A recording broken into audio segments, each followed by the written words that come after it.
berjumpa di konteks 2 Bible reading. Kita sampai pada Kejadian pasal 27. Kejadian 27.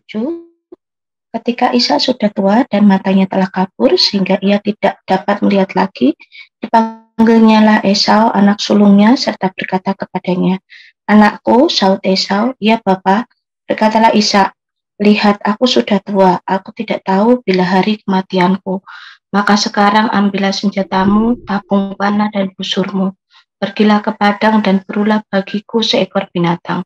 Olahlah bagiku makanan yang enak seperti yang kugemari. Sesudah itu bawalah kepadaku supaya aku makan, agar aku memberkati engkau sebelum aku mati." Tetapi Ribka mendengarnya ketika Ishak berkata kepada Esau, anaknya, setelah Esau pergi ke padang memburu seekor binatang untuk dibawanya kepada ayahnya. Katalah Ribka kepada Yakub anaknya, "Telah kudengar ayahmu berkata kepada Esau kakakmu, bawalah bagiku seekor binatang buruan dan olahlah bagiku makanan yang enak, supaya aku makan dan supaya aku memberkati engkau di hadapan Tuhan sebelum aku mati. Maka sekarang anakku, dengarkanlah perkataanku seperti yang kuperintahkan kepadamu. Pergilah ke tempat kambing domba kita, ambillah dari sana 2 anak kambing yang baik, maka aku akan mengolahnya menjadi makanan yang enak bagi ayahmu seperti yang digemarinya. Bawalah itu kepada ayahmu supaya dimakannya, agar dia memberkati engkau sebelum ia mati." Lalu kata Yakub kepada Ribka ibunya, "Tapi Esau kakakku adalah seorang yang beribadah. Sudah aku ini kulitku licin. Mungkin ayahku akan meraba aku, maka nanti ia akan menyangka bahwa aku mau memperolok-olokkan dia. Dengan demikian aku akan mendatangkan kutuk atas diriku dan bukan berkat." Tapi ibunya berkata kepadanya, "Akulah yang menanggung kutuk itu, anakku. Dengarkan saja perkataanku. Pergi ambil kambing-kambing itu." Lalu ia pergi mengambil kambing-kambing itu dan membawanya kepada ibunya. Sudah itu ibunya mengolah makanan yang enak yang seperti yang digemari ayahnya. Kemudian Ribka mengambil pakaian yang indah kepunyaan Esau anak sulungnya, pakaian yang disimpannya di rumah, lalu disuruhnya dikenakan oleh Yakub anak bungsunya. Dan kulit anak kambing itu dipalutkannya pada kedua tangan Yakub dan pada lehernya yang licin itu. Lalu ia memberikan makanan yang enak dan roti yang telah diolahnya itu kepada Yakub anaknya. Demikianlah Yakub masuk ke tempat ayahnya serta berkata, "Bapa," sahut ayahnya. "Ya anakku, siapakah engkau?" Kata Yakub kepada ayahnya, "Akulah Esau anak sulungmu. Telah kulakukan seperti yang Bapa katakan kepadaku. Bangunlah, duduklah dan makanlah daging buruan masakanku ini, agar Bapa memberkati aku." Lalu Ishak berkata kepada anaknya itu, "Lekas juga engkau mendapatnya, anakku," jawabnya, "karena Tuhan Allahmu membuat aku mencapai tujuanku." Lalu kata Ishak kepada Yakub, "Datanglah mendekat, anakku, supaya aku meraba engkau, apakah engkau ini anakku Esau atau bukan?" Maka Yakub mendekati Ishak ayahnya, dan ayah itu merabanya serta berkata, "Kalau suara Yakub, kalau tangan Esau." Jadi Ishak tidak mengenal dia karena tangannya berbulu seperti tangan Esau kakaknya. Ishak hendak memberkati dia, tetapi ia masih bertanya, "Benarkah engkau itu anakku Esau?" Jawabnya, "Ya." Lalu berkatalah Ishak, "Dekatkanlah makanan itu kepadaku supaya aku makan daging buruan masakan anakku, agar aku memberkati engkau." Jadi didekatkannya makanan itu kepada ayahnya, lalu ia makan. Dibawanya juga anggur kepadanya, lalu ia minum. Berkatalah Ishak ayahnya kepadanya, "Datanglah dekat-dekat dan ciumlah aku, anakku." Lalu datanglah Yakub dekat-dekat dan diciumnyalah ayahnya. Ketika Ishak mencium bau pakaian Yakub, diberkatinyalah dia, katanya, "Sesungguhnya bau anakku adalah sebagai bau padang yang diberkati Tuhan. Allah akan memberikan kepadamu embun yang dari langit, dan tanah-tanah gemuk di bumi, dan gandum serta anggur berlimpah-limpah. Bangsa-bangsa akan takluk kepadamu, dan suku-suku bangsa akan sujud kepadamu. Jadilah tuan atas saudara-saudaramu, dan anak-anak ibumu akan sujud kepadamu. Siapa yang mengutuk engkau, terkutuklah ia, dan siapa yang memberkati engkau, diberkatilah ia." Setelah Ishak selesai memberkati Yakub, dan baru saja Yakub keluar meninggalkan Ishak ayahnya, pulanglah Esau kakaknya dari berburu.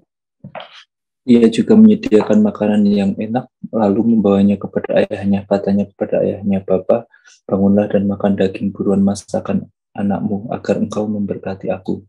Tapi kata Ishak ayahnya kepadanya, "Siapakah engkau ini?" Sahutnya, "Akulah anakmu, anak sulungmu Esau." Lalu terkejutlah Ishak dengan sangat serta berkata, "Siapakah gerangan dia yang memburu binatang itu dan yang telah membawanya kepadaku? Aku telah memakan semuanya sebelum engkau datang dan telah memberkati dia, dan dia akan tetap orang yang diberkati." Sudah engkau mendengar perkataan ayahnya itu. Meraung-raunglah ia dengan sangat keras dalam kepedihan hatinya serta berkata kepada ayahnya, "Berkatilah aku ini juga ya Bapa." Jawab ayahnya, "Adikmu telah datang dengan tipu daya dan telah merampas berkat yang untukmu itu." Kata Esau, "Bukankah tepat namanya Yakub, karena ia telah 2 kali menipu aku. Hak kesulunganku telah dirampasnya, dan sekarang dirampasnya pula berkat yang untukku." Lalu katanya, "Apakah Bapa tidak mempunyai berkat lain bagiku?" Lalu Ishak menjawab Esau, katanya, "Sesungguhnya telah kuangkat dia menjadi tuan atas engkau, dan segala saudaranya telah kuberikan kepadanya menjadi hambanya, dan telah kubekali dia dengan gandum dan anggur. Maka kepadamu apalagi yang dapat kuperbuat, ya anakku?" Kata Esau kepada ayahnya, "Hanya berkat sang satu itukah ada padamu ya Bapa? Berkatilah aku ini juga ya Bapa." Dengan suara keras menangislah Esau. Lalu Ishak ayahnya menjawabnya, "Sesungguhnya tempat kediamanmu akan jauh dari tanah gemuk di bumi, dan jauh dari embun dari langit di atas. Engkau akan hidup dari pedangmu, dan engkau akan menjadi hamba adikmu. Tapi akan terjadi kelak apabila engkau berusaha sungguh-sungguh, maka engkau akan melemparkan kuk itu dari tengkukmu." Esau menaruh dendam kepada Yakub karena berkat yang telah diberikan oleh ayahnya kepadanya. Lalu ia berkata kepada dirinya sendiri, "Hari-hari berkabung karena kematian ayahku itu tidak akan lama lagi. Pada waktu itulah Yakub adikku akan kubunuh." Ketika diberitahu perkataan Esau, anak sulungnya itu kepada Ribka, maka disuruhnyalah memanggil Yakub, anak bungsunya, lalu berkata kepadanya, "Esau, kakakmu bermaksud membalas dendam membunuh engkau. Jadi sekarang anakku, dengarkanlah perkataanku. Bersiaplah engkau dan larilah kepada Laban saudaraku ke Haran, dan tinggallah kepadanya beberapa waktu lamanya sampai kegeraman dan kemarahan kakakmu itu surut daripadamu, dan ia lupa apa yang telah engkau perbuat kepadanya. Kemudian aku akan menyuruh orang menjemput engkau dari situ. Mengapa aku akan kehilangan kamu berdua pada satu hari juga?" Kemudian Ribka berkata kepada Ishak, "Aku telah jemu hidup karena perempuan-perempuan Het itu. Jikalau Yakub juga mengambil seorang istri dari antara perempuan negeri ini, semacam perempuan Het itu, apa gunanya aku hidup lagi?" Ya, di Kejadian 27 kita melihat satu narasi, yaitu Ishak sudah tua, dan kita terus berpegang pada janji Tuhan dan sumpah Allah kepada Abraham, yang dari keturunan Ishak inilah yang menjadi ahli waris Abraham, dan terus keturunannya akan diberkati dan semakin banyak. Dari 2 anak kembar ini, manakah yang harus diberkati? Di ayat 1 sampai 5, Ishak berniat untuk memberkati Esau karena dia menjadi yang tertua. Dan di sini kita tahu syaratnya supaya membawa makanan yang enak, seperti yang kugemari. "Sebelum aku mati," kata Ishak, "aku akan memberkati engkau." Maka ya, Esau mempersiapkan itu. Bagian yang kedua kita melihat bahwa waktu Ishak berkata pada Esau itu, rupanya didengar istrinya Ribka, dan istrinya ini lebih sayang pada Yakub, dan Ishak memang sayang pada Esau. Dan Yakub ini yang lebih halus, terlihat dari kulitnya yang halus. Esau itu lebih suka bergemar untuk memburu, dan kita tahu sekarang Ribka punya rancangan bagaimana supaya berkat itu tidak jatuh pada Esau, tapi berkat itu jatuh pada Yakub. Maka Yakub dipanggil dan katakan, pergilah ke tempat kambing domba kita, ambil dari sana 2 anak kambing yang baik, maka aku akan mengolahnya menjadi makanan yang enak bagi ayahmu. Bawalah ke ayahmu, dan agar dia memberkati engkau sebelum dia mati. Ini rancangan-rancangan yang diberikan oleh Ribka. Apa respon Yakub? Dia katakan, ibu, Esau kakakku ada seorang yang berbulu badannya, aku ini kulitnya licin. Ya, bagaimana nanti ayah? Dan Yakub justru mengatakan yang tulus. Dia katakan, dengan demikian aku akan mendatangkan kutuk atas diriku dan bukan berkat. Saudara, Yakub tahu kalau hal ini tidak benar, tidak jadi berkat, tapi justru jadi kutuk. Tapi apa kata Ribka ibunya? Dia kata, akulah yang menanggung kutuk ini, anakku. Dengarkan saja perkataanku, pergilah ambil kambing-kambing itu. Lalu Yakub menuruti Ribka. Dia tidak menolak, tapi sekarang justru menuruti Ribka. Dan dia masak ini, dan Ribka mengambil pakaian Esau. Jadi kalau melihat ini, kita tahu bahwa Ribka ini orang yang cerdik, orang yang punya strategi dan mempersiapkan semua dengan baik untuk langkah-langkah yang tidak betul. Ya, kita tahu bahwa pakaiannya Esau dipakaikan kepada Yakub, dan akhirnya Yakub membawa makanan itu kepada Ishak. Dan kita melihat bagaimana Yakub sampai memperoleh berkat itu di ayat 18 sampai 29. Dan dari ayat yang ke-6 sampai ayat 17 kita melihat apa yang dirancang Ribka ini. Kita bisa melihat bahwa dia merancang sesuatu untuk memperoleh berkat dengan hal yang tidak bagus.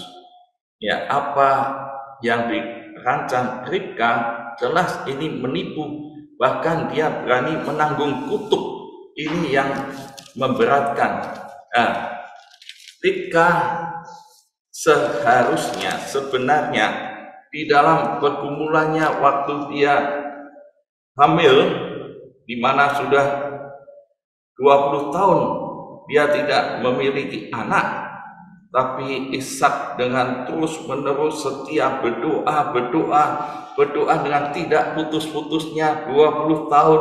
Ternyata Tuhan mendengar doanya dan dijawab doanya. Akhirnya Ribka hamil, dan di dalam keadaan itu rupanya bergumul ini karena Ribka mengandung, tapi anak bertolak-tolak di dalam rahimnya. Dan Ribka pernah bergumul, jika demikian mengapa aku hidup? Dan ia pergi meminta petunjuk Tuhan. Firman-Nya, kita tahu di pasal 25 ayat 23, Allah sudah berfirman bahwa 2 bangsa ada dalam kandunganmu, 2 suku bangsa akan berpencar dalam rahimmu. Suku bangsa yang satu akan lebih kuat dari yang lain, dan anak yang tua akan menjadi hamba kepada anak yang muda. Mengapa Ribka tidak teguh berpegang pada janji ini?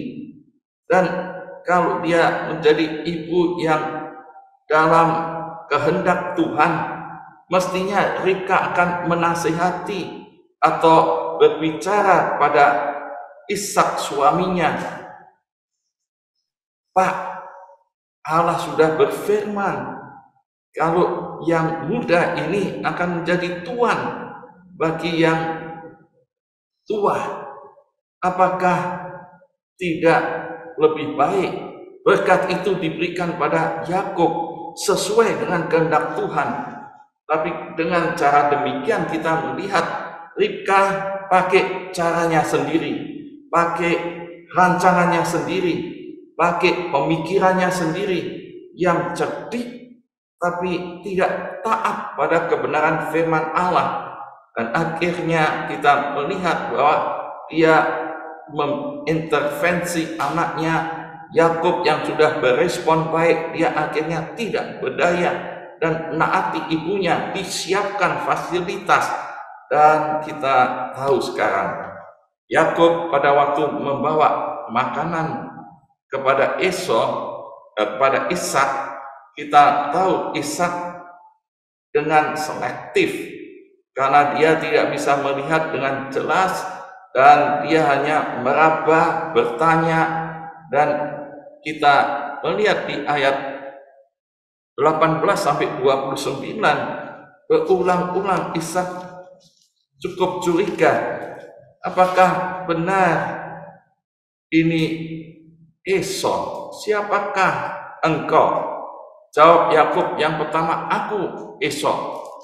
Dan Yakub pun dengan mengatakan dengan berani, aku Esau. Dan dia berkata di ayat 20, lalu Ishak berkata kepada anak itu, lekas juga engkau mendapatkan anak.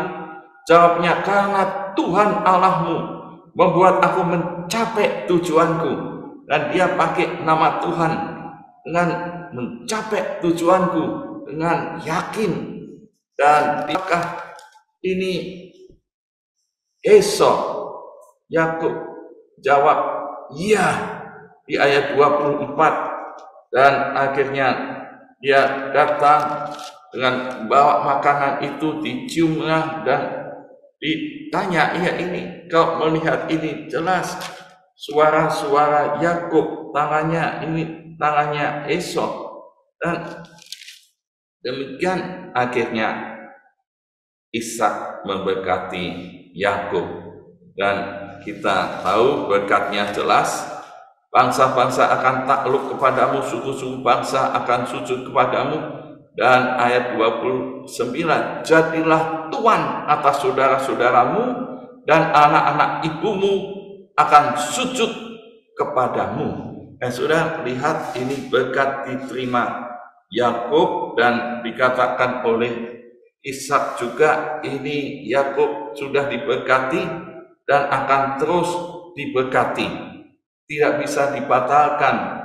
Esau yang mengalami itu, dia meraung-raung, ya, ayat 30-46, Esau gagal diberkati Ishak dan dia dendam ingin membunuh Yakub karena tidak ada lagi berkat itu. Dan jelas Ishak mengatakan bahwa engkau akan menjadi hamba dari saudaranya Yakub. Nah, saudara, ada satu pernyataan yang katakan di ayat 35. Ayahnya ini menjawab Ishak, adikmu telah datang dengan tipu daya dan telah merampas berkat yang untukmu. Esau tepat namanya Yakub karena ia telah 2 kali menipu aku. 2 kali menipu aku. Menurut Esau, waktu di hak kesulungannya itu ditukar dengan kacang merah, itu penipuan. Dan di sini berkat yang dari bapaknya Ishak ini juga menipu 2 kali. Dan ayahnya juga katakan, adikmu telah menipu. Ada penafsir yang dulu ada di camp alumni, dia menafsir katanya begini, Yakub ini tidak menipu, pada waktu dia menukar hak kesulungan Esau dengan kacang merah yang dia berikan, dia sudah ada satu transaksi bisnis. Katanya itu hal yang wajar kalau dua-dua mau, sekalipun harganya kacang merah dengan hak kesulungan tidak sebanding, tapi katanya ini tidak menipu. Hal ini jelas tidak sesuai dengan ayat ini. Ayat ini jelas katakan bahwa Yakub namanya penipu, sama dengan namanya. Dan kalau kita melihat nanti Yakub pun diganti oleh malaikat Tuhan, bukan lagi namanya Yakub tapi Israel. Dan kita tahu bahwa ini ya menipu, sudah jelas. Jadi kita lihat bagaimana kronologi dan narasi ini, kita akan tahu sekarang amanat teksnya. Nah, ini yang menjadi pertanyaan, apakah dengan cara yang tidak benar, dengan cara yang menipu, berkat Tuhan itu tetap turun, tapi kita tetap berpegang yang baik. Memang seharusnya tidak melakukan yang begini. Sekalipun Yakub tidak menipu, pasti firman Tuhan tergenapi, karena Allah genapi janjinya. Anak tua jadi hamba anak yang muda, seperti berkat Ishak turun kepada Yakub, bukan kepada Esau akhirnya. Dan kita dapat kunci di referensi Maliaki 1 ayat 2, Allah katakan ia lebih mengasihi Yakub daripada Esau, sekalipun dia kakaknya. Dan ini ya Tuhan tetap lakukan janji itu. Tapi persoalannya, cara yang diperoleh berkat itu dengan tidak benar akan tetap ada risiko, ada tanggung jawab, ada akibat di mana dia akan dibunuh Esau dan akhirnya Yakub lari. Pasti tidak ada damai, sejahtera, ketakutan, dan berapa kali nanti ditipu oleh Laban, dan itu akan merasakan bagaimana sama penderitaannya. Dan kita tahu sekarang, biarlah kita menerapkan ini supaya kita siap diberkati Tuhan dengan cara yang benar. Saudara siap diberkati Tuhan dengan cara yang benar, melakukan sesuai firman Tuhan. Nah, yang kedua, bagi ibu-ibu, apakah saudara saya mendidik anaknya dengan benar? Jangan mendidik anaknya dengan menipu, dan ini tidak sesuai kehendak Tuhan. Amin. Tuhan Yesus memberkati. Mari kita pujikan, sebab Dia hidup, pengharapan di dalam Dia membuat kita tetap semangat untuk menjalani hari-hari ini dan melakukan fungsi kita, baik sebagai ayah, sebagai ibu yang hidup dalam kebenaran. Sebab Dia hidup, ada hari esok, amin. Sebab Dia hidup, ku tak gentar, karena ku tahu Dia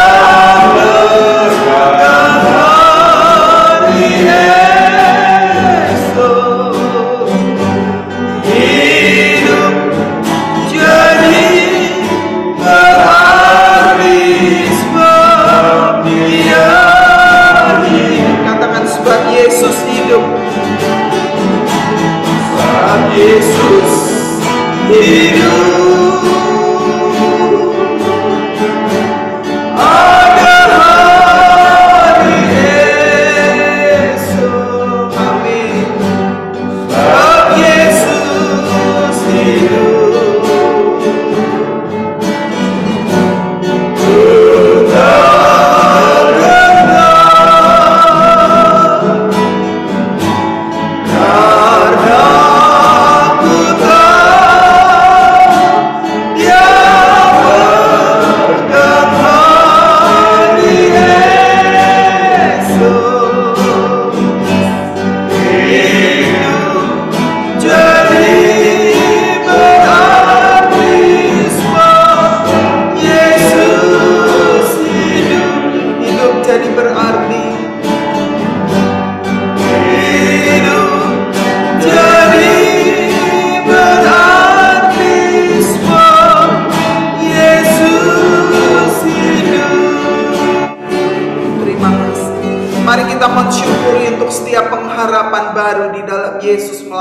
kebangkitannya. Kita terus berdoa supaya Tuhan menolong kita dan kita terus menghidupi dengan kebenaran firman Tuhan, dan kita mau menjadi orang tua yang menjadi teladan dalam kehidupan keluarga kita. Mari kita bersama-sama berdoa. Bapa di surga, kami terus berdoa supaya Tuhan terus tolong, Tuhan terus memimpin, Tuhan menyertai setiap kami. Tuhan, kami terus mau hidup berkenan kepada Tuhan, dan berkat yang Kau berkati bagi hidup kami dapatkan dengan cara yang benar. Tuhan, tolong setiap kami yang sudah menjadi orang tua, baik sebagai ayah, terutama sebagai ibu yang dekat dengan anak-anak. Kami berdoa supaya hidup kami boleh bijaksana, adil Tuhan, sehingga kami boleh menjadi teladan yang benar dan menjauhkan kami dari segala dosa, segala kebohongan dalam kami mendidik anak-anak kami, supaya mereka boleh Tuhan hidup dalam kebenaran. Terima kasih Tuhan, terima kasih.